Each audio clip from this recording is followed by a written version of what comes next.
everybody to another episode of our life lessons that were learned channel, sponsored by 30 to Give. In today's episode, we're come together to talk about this silent global struggle that we have that affects roughly 1 in 3 people anywhere in the world. Is called loneliness.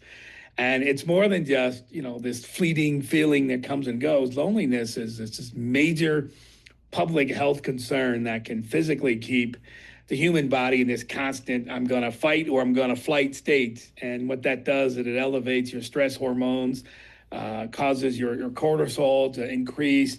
And when that increases, you run the risk of getting heart disease and a stroke.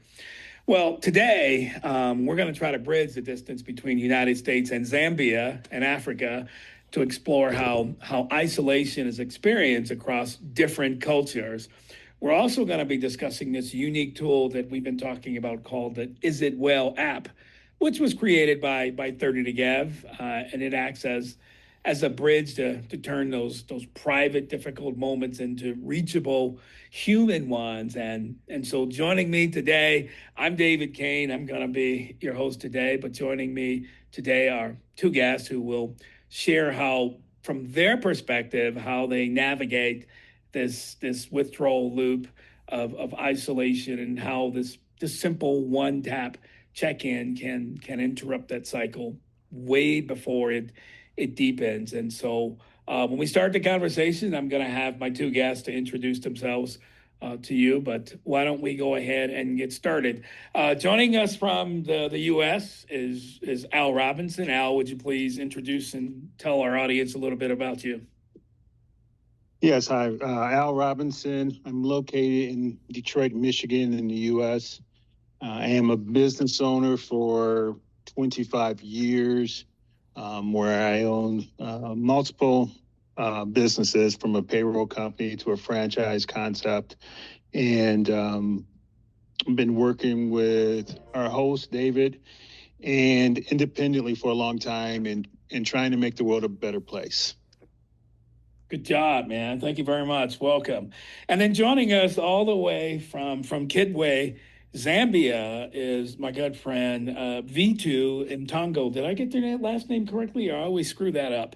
But would you please go ahead and introduce yourself and tell our audience a little bit about you as well? Yes, you didn't get my name right. My name is Tonga, Mtonga.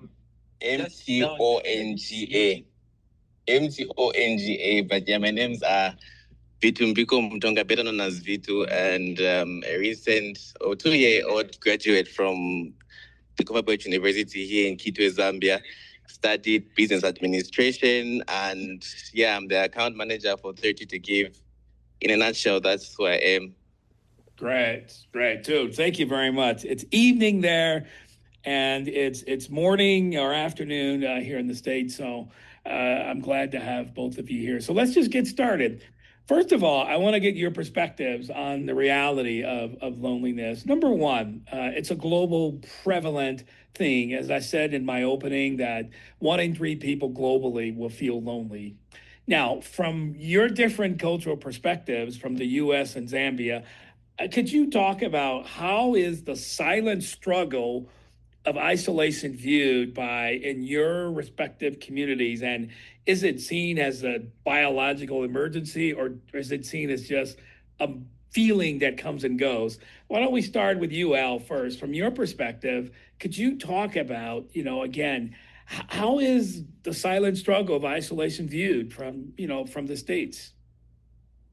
As a Black man in my 50s in the United States, loneliness is viewed as a silent problem, something that you don't complain about, acknowledge, share. You just deal with it. And in my perspective, it comes in many forms. It's keeping secrets or medical diagnosis to yourself. It's not sharing with those who care about you that could reach out and make your day a little better, maybe even solve the problem. But it's holding it all in and just building up that internal stress, cortisol, and everything else that hurt your body in the long run. But typically, it's treated as a weakness, and we have to, work toward acknowledging that, hey, some days are not as good as other days, but it's not something you have to tackle alone. But you keep it to yourself, though, huh? Pretty much. Yeah, interesting. What about in Africa, V2, and Zambia in particular? Could you, from your perspective, I mean, how is it viewed in Zambia?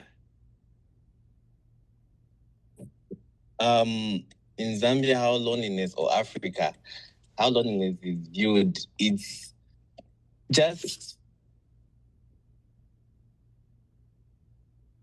Sorry, a minute, we went out.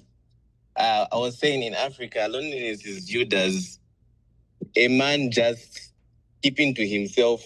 In fact, it's not even viewed in Africa. There's no such thing as loneliness in Africa. In Africa, you just have to get up, do what you have to do, and just keep life going. There's no such thing as loneliness here in Africa.